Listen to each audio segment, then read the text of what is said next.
कहते हैं अगर किस्मत साथ दे तो आप दुनिया में बड़े से बड़ा काम कर सकते हैं, लेकिन अगर किस्मत साथ ना दे तो आप बदनसीब का रोना अपने साथ लगाते हैं। भारतीय क्रिकेट के सबसे बदनसीब क्रिकेटर एक है, नाम संजू सैमसन है। ऐसा हम इसलिए कह रहे हैं क्योंकि श्रीलंका के खिलाफ दूसरे टी20 मुकाबले में संजू सैमसन को मौका मिला क्योंकि शुभमन गिल के गले में कुछ तकलीफ थी। लेकिन उसके बावजूद संजू सैमसन के हाथ से हुआ क्या? संजू सैमसन जब बल्लेबाजी करने आए, उनके बल्ले से एक रन भी नहीं बना। मतलब एक तो जब वो मुकाबले नहीं खेलते हैं, सोशल मीडिया पर ट्रेंड चलते हैं कि भाई जस्टिस फॉर संजू सैमसन, लेकिन जब संजू सैमसन का मौका मिलता है तो उनके बल्ले से निकलता है गोल्डन डक।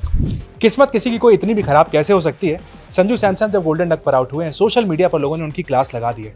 बहुत सारे लोगों ने यहाँ तक लिख दिया कि आपका जितना सोशल मीडिया पर पीआर होता है, उसके बावजूद आपके बल्ले से परफॉर्मेंस नहीं आती है।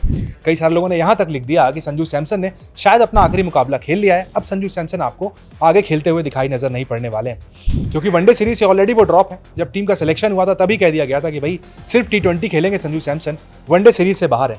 लेकिन वनडे सीरीज की तो आप छोड़िए, टी20 में दूसरे मुकाबले में जब मौका मिला है तब भी संजू सैमसन के बल्ले से कुछ खास नहीं हो पाया। खास तो छोड़िए, खाता संजू सैमसन का नहीं खुला है। संजू सैमसन वो खिलाड़ी हैं जिनका डेब्यू 2015 में हुआ था। 2015 से इंटरनेशनल मुकाबले खेल रहे हैं, उसके बावजूद संजू सैमसन अब तक अपने बल्ले से कोई छाप नहीं छोड़ पाए हैं।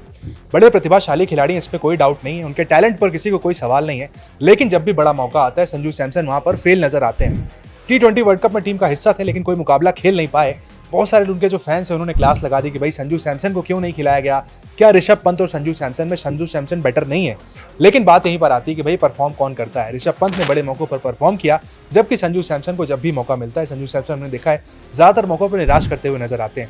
या फिर उनकी किस्मत की बात करें तो वनडे में जब वो शतक लगाते हैं तो उनका सिलेक्शन टी20 में होता है, टी20 में जब कुछ अच्छा करते हैं तो उनका सिलेक्शन वनडे में हो जाता है।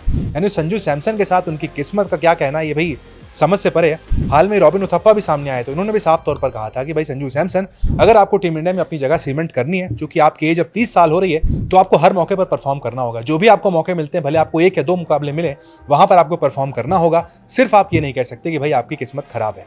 रॉबिन उथप्पा ने क्या कहा था, आप भी सुनिए। Well, I think Sanju was part of the World Cup side, yeah. So I think um, it's not easy to be a part. It's not easy to be a part of the World Cup team. It's a huge achievement in itself just to find yourself as a member of the World Cup team. And Sanju's been a part of the World Cup winning side. Yes, albeit he didn't get to play a game in that, but he was there. So I think they have picked him. Unfortunately for him, I think the biggest challenge for someone like Sanju is the fact that you can't find a spot for him that he can consistently play at.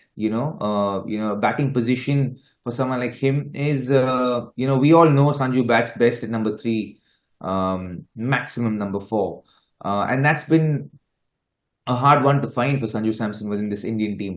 And it's a problem that Sanju is not the first one to experience in Indian cricket and won't be the last one to experience in Indian cricket. We've all been through it, so you got to take it in your stride. And I think Sanju's done fairly well with the opportunities that's come his way. And we all know how all of us fans love Sanju and support Sanju from the outside. And I think it's he'll get his opportunities, but when these opportunities do come in that position that he does thrive in, he needs to grab those opportunities and leave no stone unturned to cement that position there when the opportunities do come.